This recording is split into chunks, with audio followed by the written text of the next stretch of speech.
अब छोलिया हो या लोबिया, सफेद चने या काले चने, सब कुछ मजेदार बने।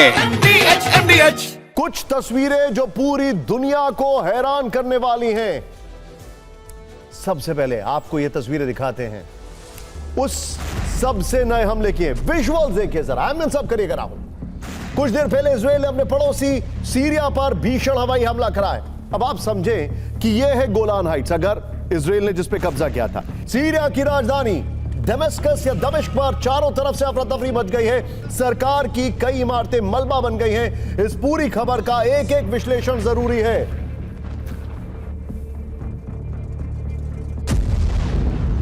आपको इस हमले की पूरी इनसाइड स्टोरी बताएंगे। यह द्रूज कम्युनिटी के लिए हमला किया गया है, द्रूज। और आपको स्वेदा एक जगह है अब सीरिया में, जो कि दमिश्क से लगभग 108 किलोमीटर यानी करीब 1.5 घंटे की दूरी पर है।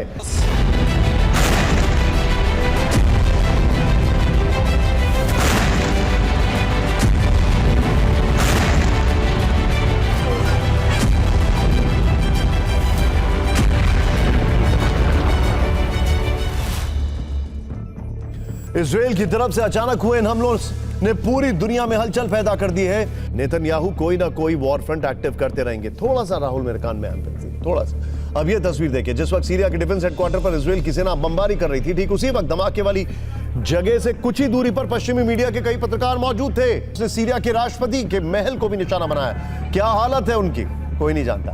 वहां से एक के बाद एक कई बम गिराए गए। ये देखिए, विजुअल देखिए। इन धमाकों के बाद धुएं का गुबार छाया रहा। हालांकि इन हमलों के वक्त राष्ट्रपति के महल में कौन मौजूद था, इसकी जानकारी अभी नहीं मिल पाई है। इंटरेस्टिंग बात क्या है, बशर अल असद के जाते ही इजराइल ने सीरिया पे नॉनस्टॉप हमले शुरू किए थे, एयर स्ट्राइक्स। और सीरिया का जितना भी एयर डिफेंस मैकेनिज्म है उन्होंने पहले ही खत्म कर दिया है। इसलिए इजराइल के एयरक्राफ्ट को रोकने के लिए सीरिया में एक भी एयर डिफेंस सिस्टम मौजूद नहीं है। इसीलिए उनके लिए फ्री रन है वहां पर सीरिया के आसमान में। और इसीलिए वो जहां चाह रहे, चाहे प्रेसिडेंशियल हाउस हो या फिर राष्ट्र या फिर रक्षा मंत्रालय का ऑफिस, हर जगह हमले कर रहे हैं वो।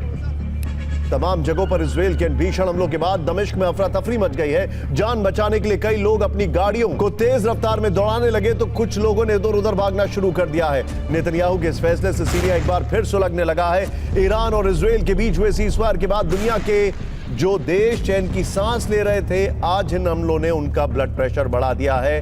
हर कोई ये सवाल पूछ रहा है कि क्या नेतन्याहू ने महायुद्ध का नया मोर्चा खोल दिया। इंटरेस्ट इजराइल को लेकर सऊदी अरब चुप बैठने वाला नहीं, ये साफ दिखाई दे रहा है।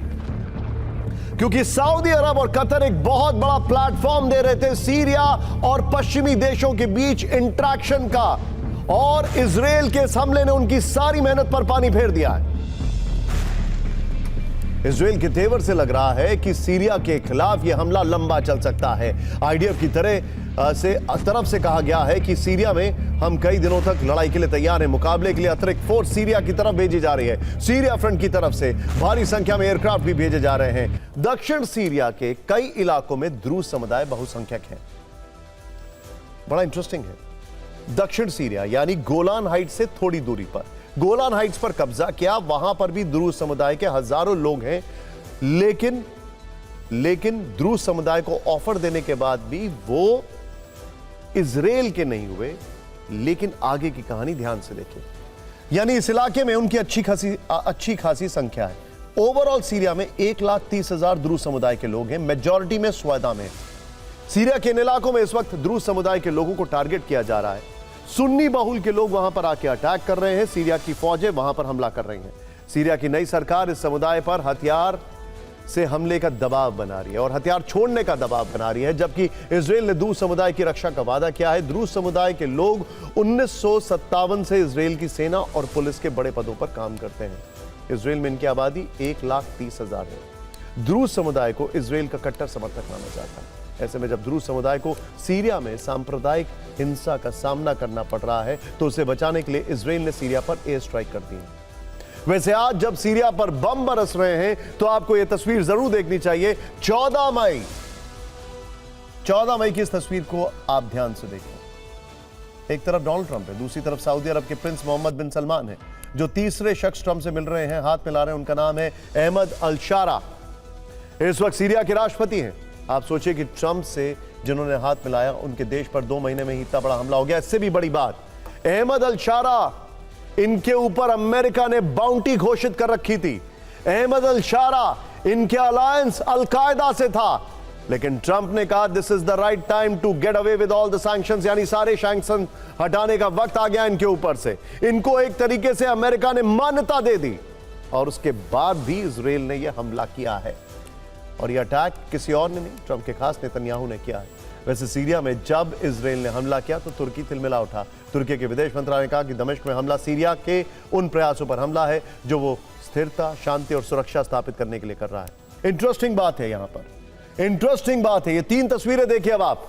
इन 3 तस्वीरों में क्या दिखाई दे रहा है? रक्षा मंत्रालय पर हमला, बीच में 14 मई की मुलाकात और राष्ट्रपति भवन पर हमला। गौर करने वाली बात यह है कि कल रात में एक्सियोस के हवाले से खबर आई कि ट्रंप ने नेतन्याहू से कहा कि सीरिया में हमले बंद कर दो, और नेतन्याहू ने कहा कि नहीं होंगे हमले। लेकिन आज सुबह इजराइल के डिफेंस मिनिस्टर इजराइल कैटिस ने कहा कि हमले होंगे, क्योंकि द्रूज समुदाय को बचाने के लिए हमले करना जरूरी है।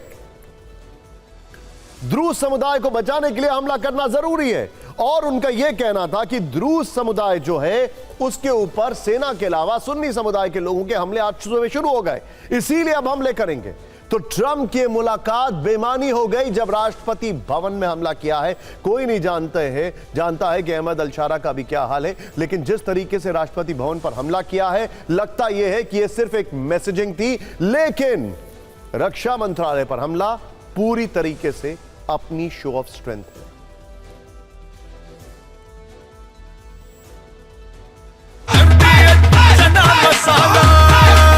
अब छोलिया हो या लोबिया, सफेद चने या काले चने, सब कुछ मजेदार बने। MDH